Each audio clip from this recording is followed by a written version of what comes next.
Good evening, Glue Troopers. I just scared myself. I have a box that showed up today from Mandia in Delaware. I hope I'm saying that right. I'm sorry.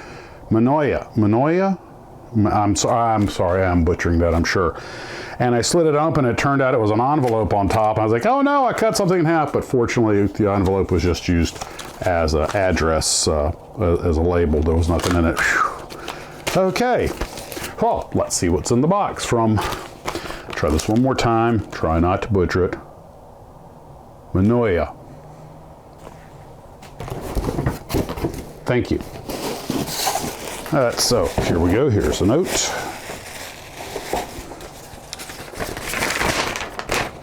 Hi Max, hopefully this will make a nice addition to your ever-expanding fleet. Enjoy and keep up the good videos and keep your wings horizontal. Okay, thank you.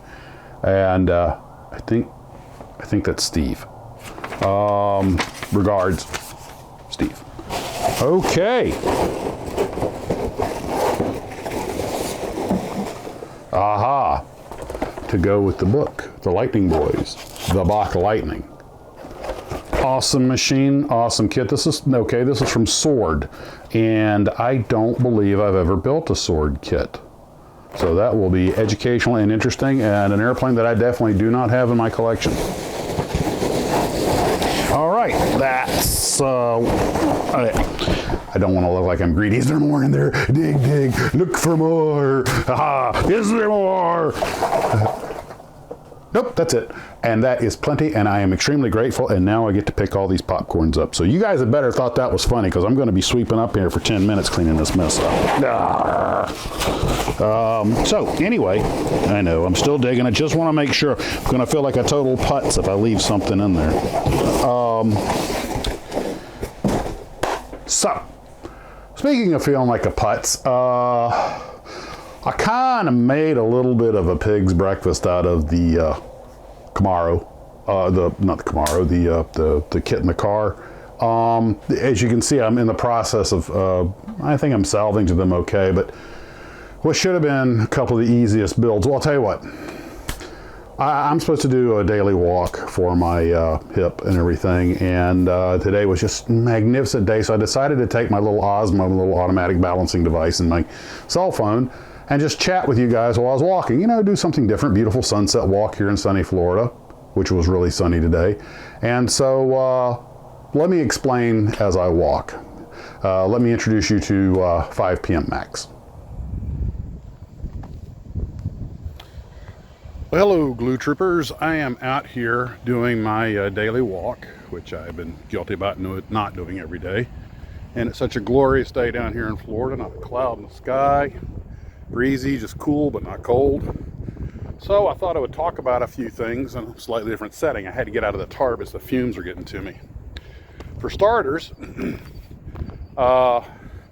what you would think would be the two easiest builds I've done in a while, kit and car, have turned into utter boondoggles on the paint job. And let me explain. I did get a lot of information from you guys. The earlier kit is the correct model Trans Am that the original car was based on. One of the differences being the little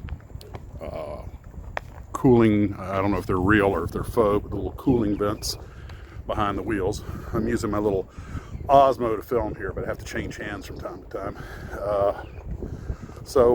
Anyway, The older kit, I painted it. That said, with testers, it turns out it was actually Model Masters. And I went back and looked at the can. The testers it's on the other side of the TARDIS. So anyway,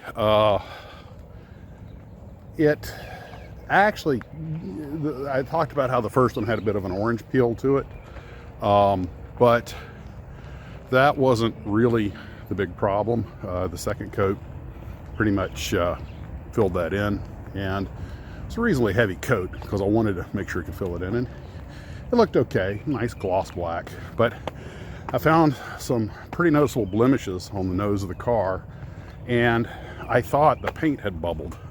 So I figured, well, I'll try and strip that off and redo it. Turned out it was actually the plastic underneath. When I had prepped the car, I didn't see some gouges that were in it. So an attempt, how can I put this ever so delicately, an attempt to remove a little bit of the paint turned into a total ass over tea kettle boondoggle, and I wound up having to strip the whole thing and start over again.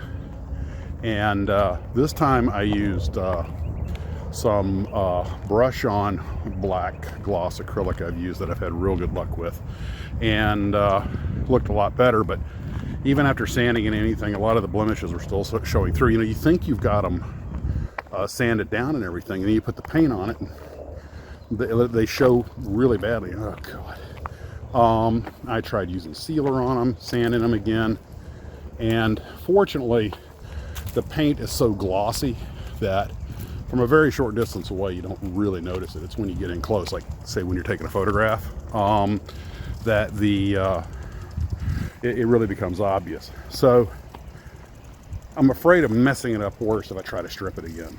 So I'm inclined to just go ahead and go with what I've got.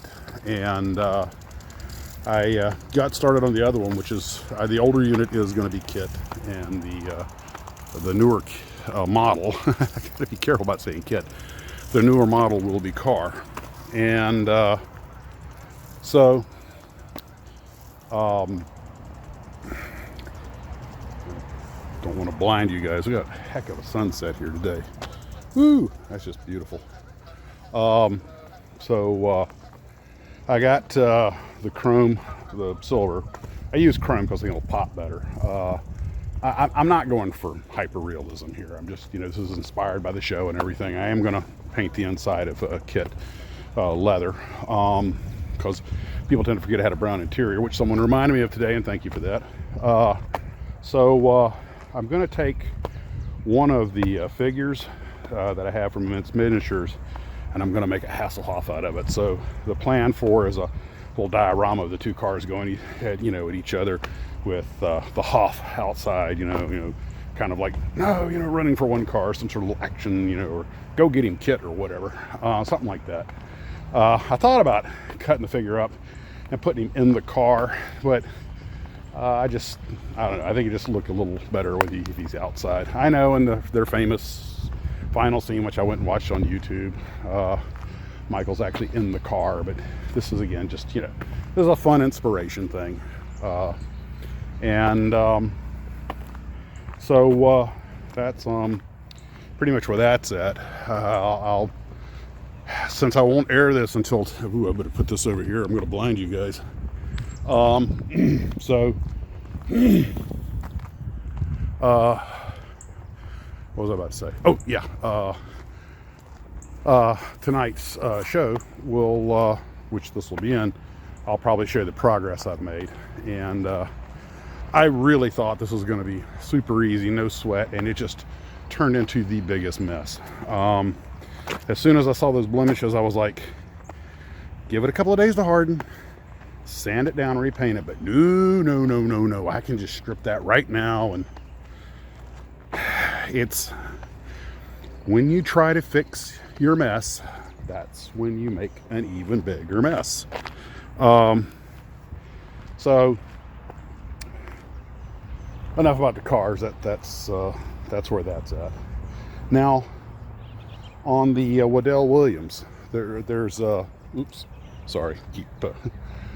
the Waddell Williams, there is a little bit of a problem Now, God bless Williams Brothers, the model company. They give you 2 complete sets of wings. They give you all these extra parts because even though only 4 of these racers were ever made, all the airplanes were a little bit different, and they pretty much give you the parts to make.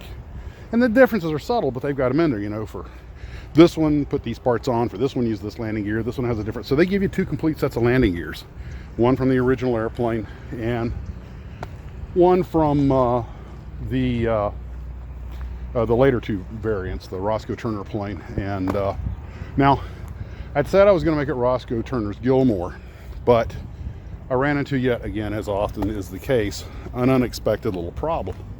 Ooh, that sun is bright. It's beautiful though. The decals for the Gilmore, the primary color is sort of an orange, and they had that just tiny black trim on them. But the stripes, they give you the stripes that go on the fuselage, and they even give you where the stripes separate on the cowling, but they don't give you a full set of cowling decals. I'm going to tell you right now, one of my many weaknesses, as you guys have probably already noticed, is both taping off and getting fine lines, but also matching colors. And now it is time for Styrene Confessions with your host, Max. I've done some embarrassingly bad color matches, and I think what happens is I have trouble matching the color, and I just kind of give up, got screw it, good enough. You know, because it kind of stops being fun at a certain point. And I thought about, well, you know, I could tape off the entire airplane, do the whole mask, the whole thing. But I know that's, well, let's just say that ain't my strength. And I think, well, I could just put the decals where they go and try to mask it from there. That would be a lot less masking. But then you run into the problem matching the colors. I'm pretty sure that I'm not going to be able to find an orange that's a perfect match to the decals. It's not quite that safety orange. And I'm also pretty sure that if I try to mix it, well, anyway, there are 2 other paint schemes, and one of them has, again, you know, this teeny little bit of trim. Darn those 30s race pilots and they're 1-inch wide trim, which when you try to build a model, you can see it, but it's hard. I'm trying to do that on the GB, which is the next thing I'm going to talk about. But anyway, so I'm thinking about maybe just making it the Waddell Williams, their own racer, which was pretty straightforward, black and white. Still a striking paint job, but it's actually, I think, the first of the racers, because I think Gilmore might have been the last one. But the come on, turn around. There we go. But the it would be easier for me to mask it off and paint it and not make a pig's breakfast out of the whole model. And this is such a nice model, I really don't want to screw it up. So I'm debating on that. When I get over to the hobby shop, I'll check some orange paints and see how they line up. The model's definitely not for beginners. But anyway, that takes us on to the GB. I took out that other GB that was just sent to me. And what I did this time was I took you see, when I did the first one, the one that TD sent me, I spray painted the whole thing white as a base coat. But when I went to put the blue line down, the cheat line, which was going to be my demarcation line, it only they imprint the markings on it a little bit for you, you know, for like decal placement where to paint.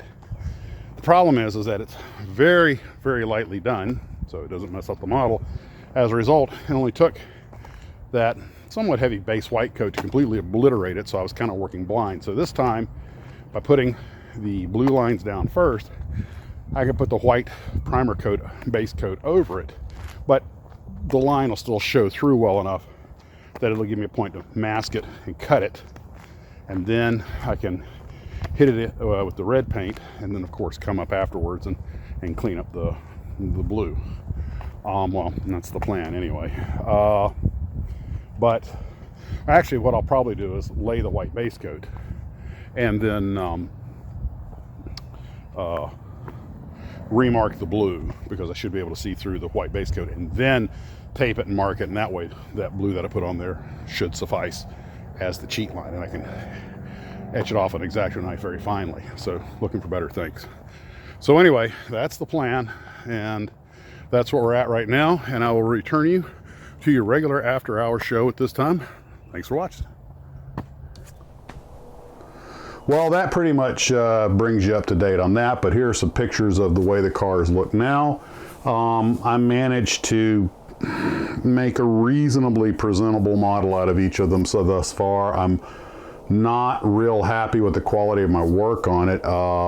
One thing that happened with car was now kit had some damage, as I already mentioned, and my attempts to strip and repaint just kept making things worse, so that's on me. But car had a nice clean hood on it, and I was getting ready to paint everything, and everything was looking fine, and I, just out of carelessness, had the Tamiya glue with the brush, and a drop of glue fell and splattered right on top of the hood. Of course, I immediately tried to clean it up, but you know how that glue, once it hits it, you know, so there it went, sanding and buffing, sanding and buffing, sanding and buffing, trying to get that cleaned up, and it looks okay. But I used a rattle can, and I had said it was testers, but I'm sorry, it was actually Model Master, that a can of Model Master that I had used on kit, and that's what I stripped off. So I repainted it with a brush with Model Master, I'm pretty sure it was Model Master, and I put on a nice coat, and it really helped bring things back. It did not give the onions the orange skin. For car, I did use rattle can silver chrome for the sides of the car, and then I used the airbrush with that same paint that I used, the same bottle. I went ahead and airbrushed the top after I taped it off, and it looks a whole lot better. It actually, these things might be presentable when I'm done, and I still have to paint the figure that I'm going to put with them, but they're making some progress. And I already talked about the Waddell Williams and the GB, so those are the other two things I'm working on at the time, so I guess I have 4 open kits at the moment. And okay guys, that pretty much brings us up to speed. I don't want to start reiterating what I talked about on the walk. Hopefully, we're getting close to some busy time here at the house. We have some big things going on here, totally unrelated to models. And hopefully I'll be able to do some work out here tomorrow, but I know I'm going to have some other duties, and I'll be pretty busy Thursday and Friday, and then I go back to work on Saturday. I think it's a 4-day trip. So I'll see if I can get some content out tomorrow. It'll probably be, might be the last stuff for a while. I just, you know, under promise, over deliver.